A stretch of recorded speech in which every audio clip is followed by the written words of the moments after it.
you. Thank you very much, Concola. Mind yourself up there now. I'd be afraid you might fall over that. All right. Be careful. This bill, if it's implemented, Concola, in its current form, will adversely affect every man, woman and child in rural Ireland. Carbon charges increases will affect people going to work, will cost them more.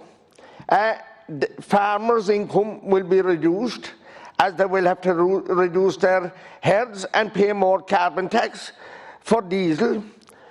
Ordinary, honest people will have to pay more to heat their homes, and being told that they can't, and are being told that they can't burn turf or timber, that they must insulate their homes and put in heat pumps and air-to-water systems that are very costly. And where will ordinary working people get that kind of money, maybe up to 40,000 to do these kind of jobs? Poor people that aren't working, and people that are in small incomes and that are struggling as it is. Already the wait for deep retrofit is more than 18 months, to, even 2 years for those who will qualify. And it's only people on fuel allowance, remember, that will qualify for this. Tourism sector, which is vital to Kerry, will be financially burdened by the carbon tax changes and by the utterances of our minister here, Eamon Ryan, who has said that air travel charges would have to be increased. This will prevent visitors from coming to Ireland. Hauliers and transport, even though that most hauliers are gone along now with the new Euro 6 diesel engine, they are going to have to pay more carbon charges as it is. And the minister doesn't understand this. Farmers by 2030 will have to reduce their herds by 51%. I hear Herb Fianna Fáil deputies contradicting that and saying that we were scaremongering. We're not scaremongering. We are telling the truth, and that's the truth about it. Taggart and ACOT advised farmers for the last 40 years that they would have to increase their herds. And Coveney in 2013 told dairy farmers to increase their herds, that milk was the new white gold. He told us that the Chinese would drink it. I think they don't like it at all now. And no government that is, the government that he is still a minister in is telling us to cut production by over 50% by 2030. And to see what's wrong about this, the minister has said that farmers who are doing their best to cut down carbon and have hedges and have ground that sequesters carbon, that it take 7 years to measure that. But in the meantime, all them farmers who don't produce any CO2 and the ones that are sequestering more CO2 than they actually produce, notwithstanding all this, after this bill they will be paying more carbon tax. And where were the discussions with the farming organisations, IFA, the beef plan, or the ICMSA?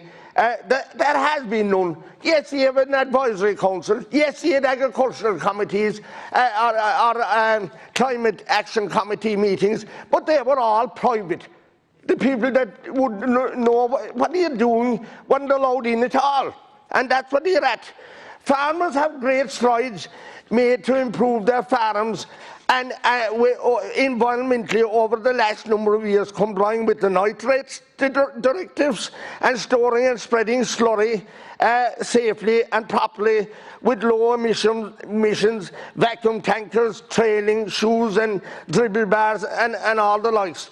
Chinese and the Asians are actually building more coal burning power stations to create electricity. Africa, India and Asia and Chinese can use reliable diesel engines in machinery. We have to have the Euro 6 engine, and we have to add blue, which is troublesome.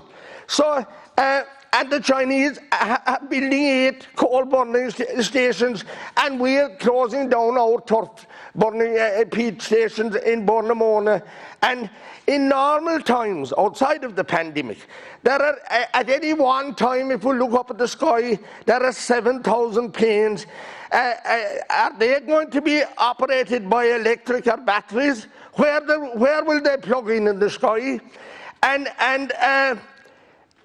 where will how long will it take to charge these planes?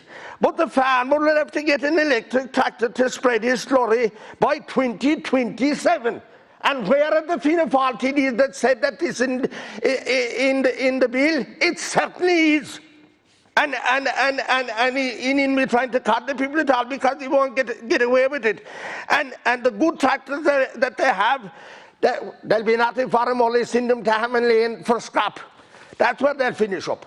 After all your efforts, Minister, Fianna Fáil and Fine Gael together with this bill, the question that I'm asking you is, how much will he reduce the global temperature? What mathematical modules are he using?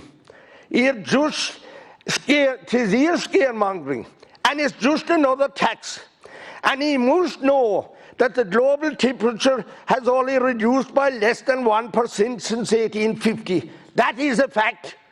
If we all left this country, closed the doors and turned off all the lights, it would only reduce the emissions globally by 0.13 of 1%, and that is a fact. Worldwide, because we have no rules in relation to the order of business, but seeing as that you're the minister involved, I'm asking you now, where is the funding for the local improvement schemes for rural Ireland and for Kerry? Where is the funding to put a proper water supply operating in mid-Kerry around Beaufort, what is broke down every day and people have no water? That is essential. But here look at them things at all. This government headed by Micheál Martin already have enough harm done. He closed down Bournemouth. He shut them down. No more moss peat, no briquettes. Oh yes, import them. It costs money, and there's carbon being used to import them and bring them in here. Do you realise that at all? Are you awake at all, or what's wrong with you? And you see, we're leaving 10,000 acres of bog behind us in Littleton and Tipperary, and we didn't have gold or diamonds to start out with, or we don't have oil, and if we had, we wouldn't be left. We wouldn't be left use it. And you see, I'll go back again. This thing that you're going to that the minister of the day will be able to bring forward a carbon budget, whether this Dáil supports it or not. This is undemocratic. And Putin, there's a lot to talk about him at the present time. He's nowhere as bad as this. Not the hope in the world. He wouldn't be at the races at all with the gang that we have here now. To think of that stunt, that he can push a budget through without giving the Dáil any say. Stand up, Eamon Ryan, and tell us if that's democratic, because it's not, and he won't get away with it. And if he'll get away with it for the time being, he won't get away with it when he'll go to the doors the next time, because that is undemocratic. And the people and the men and women of 1916 and 1921 and 22, they fought for democracy in this country, and he's trying to shut it down. But if he'll try that, and probably he will with the voting arrangement that he have and the way that he are tied together at the hip, Fianna Fáil just for to stay in power are backing this and backing Eamon Ryan in this.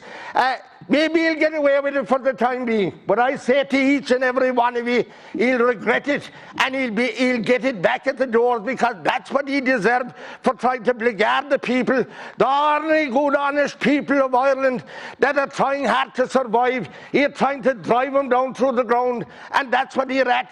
But he may not get away with it. I hope that he don't. He might get away with it temporarily, but he'll have to face the people, and that's democracy. And he'll get your answer for sure, and I promise you that. Thank you very much.